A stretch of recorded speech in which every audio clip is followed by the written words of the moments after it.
Hey, what's up, y'all? So in this video, I'm going to talk about a simple, safe, and effective flowchart that you guys can use with Law and Tekken 8 Season 3. So I've been hesitant to make a flowchart video on this channel because I think flowcharts are kind of flawed in the sense that people like to copy them and not really understand why they work. So I'm going to give you guys a simple, safe, and effective one, and I'll do my best to break down why each of these sequences work. So for those of you that don't know what a flowchart is a sequence of attacks that you can use to pressure your opponent, open up your opponent, and to gather information, right?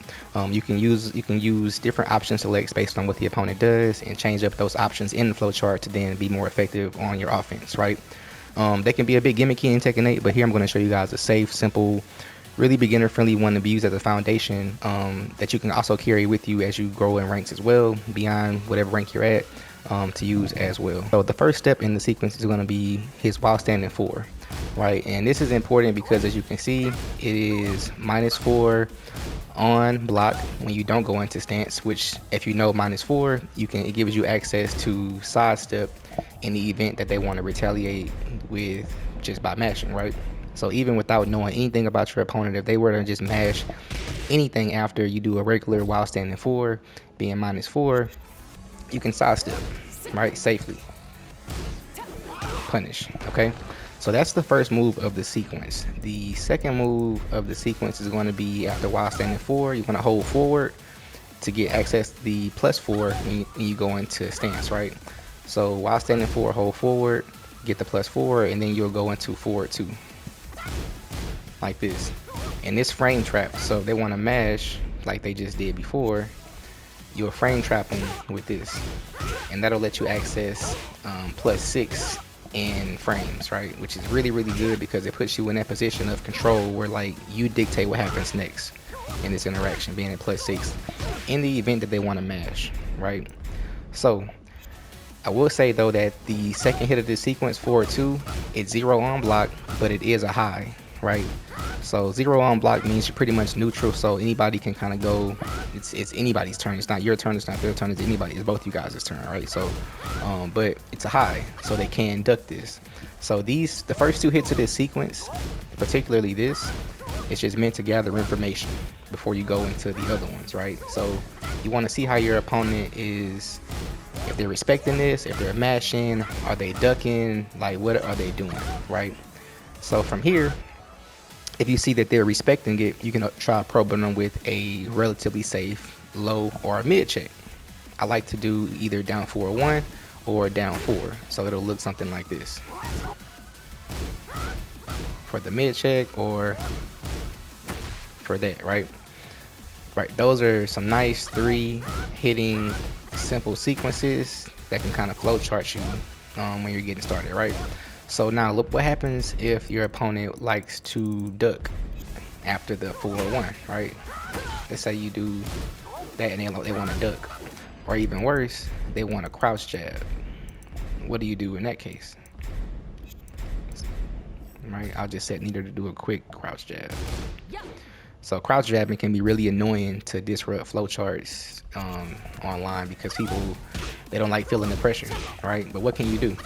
So thankfully, because of the new buffs to Law's 4-1 out of stance, the just frame version is 13 frames, and it will frame trap pretty nicely out of his while standing 4 when you go into stance, right? So even if you don't do the just frame version, like, it'll trade just like that. But if you get the just frame version, it'll frame trap like that. So that can be the option you can do if you see that they like to just crouch jab. You go into 4-1, particularly the just frame version of that, right? So I definitely think it's worth mastering that and getting that down, okay? So what if the opponent likes to, we already covered mashing, or they like to power crush, right? So we'll set needing to do a quick power crush. And again, we're just going over some of the basic counters to flowcharts that people like do online, at least at more of a beginner to intermediate level, right? So if they want to power crush out of this, the good thing about the first 2 hits of the sequence is that forward 2 keeps you safe, right? If you want to punish, like, let's say a power crush, because they're very linear, you can do a normal while standing 4 that just puts you back at -4. You can either block and punish, right? Or you can sidestep out of the way and punish. Okay, so Everything stems from while standing 4 here. All right. It's really, really powerful. It's just a nice, simple way to get your offense started and to keep you safe, right? More importantly, to keep you safe. So now, let's say you kind of exploited them, wanting to mash. And oh, another added bonus too of if they want to power crush, you can also grab. So you do while standing 4, but going into stance, right? And you just go into your up forward 1+2 grab out of stance. That'll stop power crushes pretty much dead in their tracks, right? So you have many, many different options to beat certain things too as well, like in this game. So you just want to stem it from your while standing 4 because it's a safe mid, and it's not a lot they can really do to kind of stop this pressure, right? All right, so here's more of something that you can do if the opponent is like, let's say, knows the matchup really, really well, and they are kind of like they know and understand Law's weaknesses, right? Like, Law can lose to a lot of sidestep right. He's very linear. Like, so if they want to sidestep right and duck, they can almost beat pretty much any option that he might have. I'll try to demonstrate that here too, right? I'll just set him just like, let's say sidewalk right. Let me see. So sidewalk right and sidestep right are usually pretty good about getting out of the way of Law's stuff, as you can see. So if they know what they're doing and they're know how to sidestep right, in particular sidestep right and duck, what you can do is basically go into a regular while standing 4 into back 4.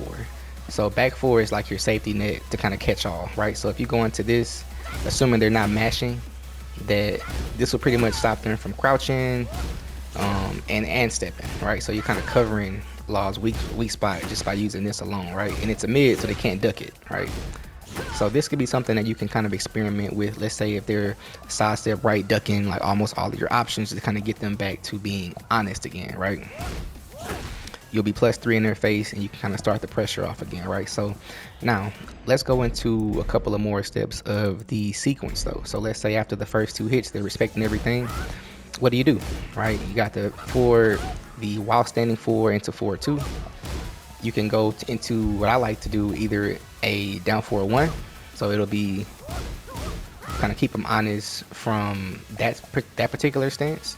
You can go into back 4, stop them from moving, or you can go into down 4, which will be to kind of poke them low, or right down 4-3, right? So those are some nice, simple, effective options that you can use for this flowchart, right? And again, it's not super advanced. It's not about to get you to God 7, nothing crazy like that, but it's a good way to kind of structure your offense around safe, effective poking that'll keep you protected and pressure your opponent. And the most important piece you get from flowcharts is the information gathering, because if I see that they like to duck certain things or match power crush, I just know how to then adjust the flowchart going forward. So I'll probably make a part 2 to this video, maybe going into more detail on some of these things. I can't say for sure because I've been pretty busy with everything, but I think this is a good, simple, basic foundation for you guys to build upon, and hopefully help you guys structure your offense in a way that's not so random and without leaving many gaps there, right? So let me know what you guys think in the comments, and hopefully I will see you guys in the next one. Peace.